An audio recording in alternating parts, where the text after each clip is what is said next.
Assalamualaikum warahmatullahi wabarakatuh.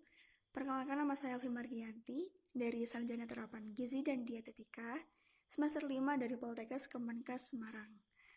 Tujuan dari pembuatan video ini adalah untuk melengkapi ataupun memenuhi tugas mata kuliah PMKP dengan penugasan membaca tentang jurnal yang berkaitan dengan analisis formalin menggunakan ekstrak kulit buah naga.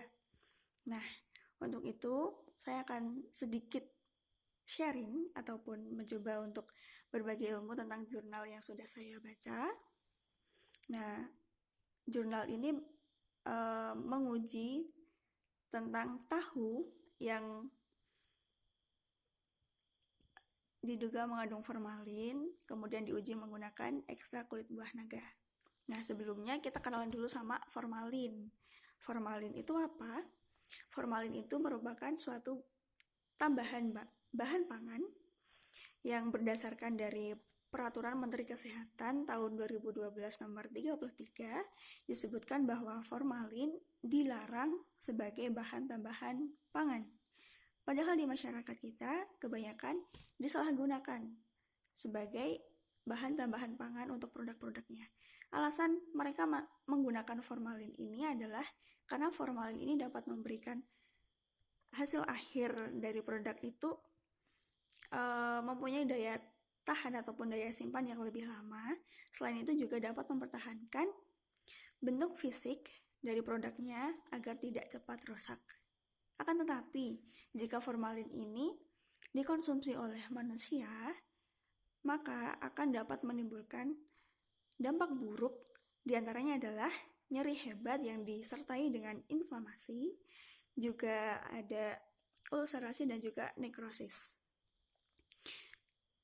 Lalu di jurnal ini disebutkan bahwa ada penelitian di daerah kota Sidoarjo yang menemukan bahwa sekitar kurang lebih ada 65,9% tahu di kota Sidoarjo tersebut yang tempat sampelnya itu ada di pasar tradisional, juga ada di pasar modern, ditemukan bahwa masih banyak tahu yang positif formalin. Maka di jurnal penelitian ini disebutkan bagaimana cara untuk menguji kandungan formalin pada suatu makanan menggunakan cara yang lebih mudah dan lebih murah dengan menggunakan ekstrak kulit buah naga ini. Nah, lalu kenapa di jurnal ini menggunakan ekstrak kulit buah naga? Karena di dalam ekstrak kulit buah naga tersebut ada zat yang namanya antosianin.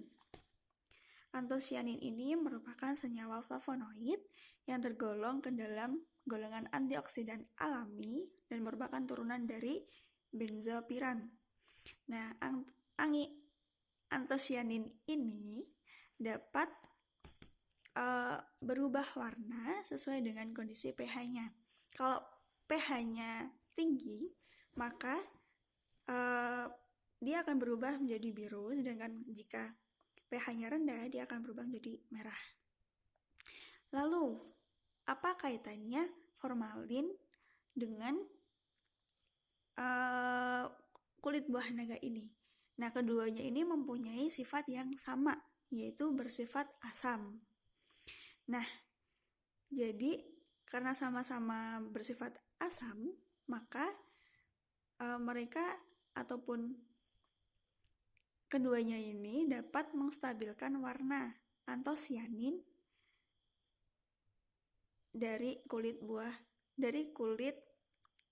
naga tersebut, gitu. Lalu, kenapa sih kok bisa formalin itu dapat membuat awet produknya? Karena formalin ini menyerap dari kandungan protein di setiap produknya. Jadi jika formalin disiramkan di produknya itu, maka formalin akan mengikat protein dari permukaan sampai ke dalam produknya, sehingga kandungan dari proteinnya akan mati. Nah, apa efeknya kalau mati? Kalau protein itu mati, Jadi protein itu tidak akan diserang oleh bakteri pembusuk yang menghasilkan senyawa asam. Jadi produk tersebut akan lebih awet karena tidak diserang oleh bakteri lagi. Lalu pada dasarnya sifat formalin itu cenderung menguap pada suhu yang tinggi. Akan tetapi perebusan tidak akan meluruhkan seluruh kandungan formalinnya karena jika tahunya sudah ataupun produknya itu sudah terkena formalin, maka pada bagian lainnya juga akan menjadi kandungan formalin bebas, jadi tidak semena-mena langsung luruh semuanya, begitu. Lalu di jurnal yang lain juga disebutkan bagaimana cara untuk menentukan produk tahu terutama yang bebas dari formalin, ataupun bagaimana cara kita untuk mengenali secara dari penglihatan saja, oh ini tahu mengandung formalin. Nah, ciri-cirinya adalah jika tahu tersebut baunya sudah tidak khas seperti tahu, ataupun ada bau-bau lainnya seperti bau obat-obatan ataupun bau-bau yang asing lainnya. Selain itu, permukaan dari tahu tersebut kesat karena akibat dari formalin itu.